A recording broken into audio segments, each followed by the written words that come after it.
If you get a positive on a Monday, positive OPK, and that's your first positive, and that's when the line, the test line is darker than or the same color as the control line. It can't be lighter.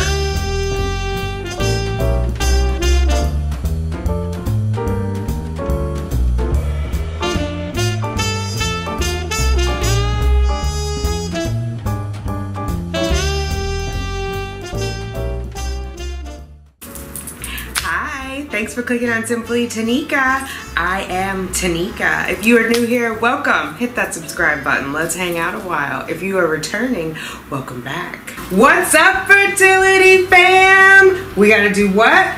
Let's get those babies, ladies. Drops fall and the beauty of it all. What's up, fam? How are you? I just recorded a video for one of our TTC sisters who just got a BFP. She called me. I can't say her name yet because I don't know when she's going to announce it. But when you see me in somebody else's video in this shirt, you know who it is. But a couple of things. So when she called, she was like, you were right about the ovulation. I ovulated later than I thought. And I was like, why is she calling to tell me that? She must be pregnant. Like, how does she know? So I was like, wait, are you pregnant? And she is. And it's a beautiful thing. But I thought, you know what, let me share with you guys, because the conversation I had with her about ovulation, I think a lot of ladies have the same issue. And so I just wanted to talk through it with you guys. When you take an OPK, which is an ovulation prediction kit, right? It's predicting when you're going to ovulate. Your ovulation is anywhere between 12 and 48 hours after that.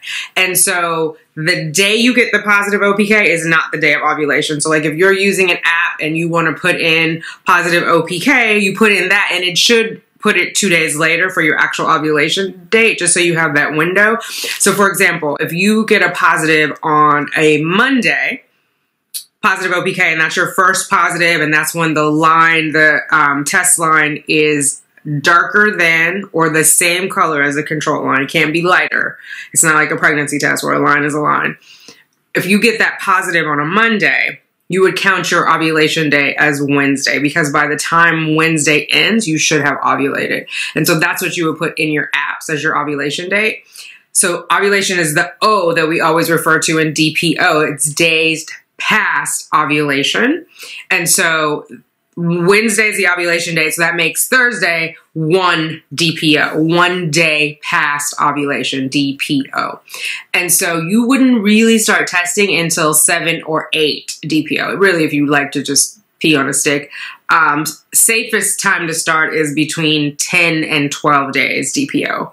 And of course, it depends on how long your cycle is, how long your luteal phase is. If your luteal phase is only 12 days post-ovulation, you can start 9 or 10 days testing. If it's a longer luteal phase, you can wait, like you have 15, 16 days. And the way you can figure this out, if you're like, what the hell is a luteal phase? What is she talking about? Luteal phase is the time post-ovulation until your next cycle starts or until your period begins. So if you have one of those apps, you can go back and look at it and see when you ovulated, and then count the days after ovulation. So you have 1 DPO, 2, 3, 4. Ideally, you want your luteal phase to be between 12 and 14 days, or you want to have at least 12 to 14 days after you ovulate. So that way that your little baby, if you were lucky enough to catch the egg, has time to burrow into your uterine lining. Does that make sense?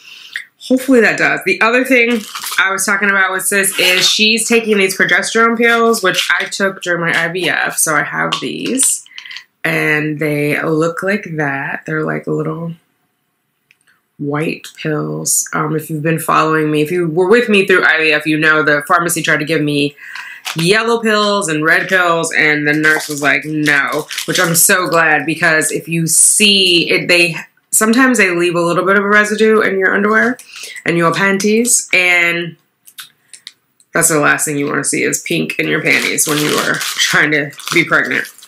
So these are the little white progesterone pills. These are 200 milligrams. I was taking 3 a day right after IVF, which 3 times 200 means I was taking 600 milligrams of progesterone a day.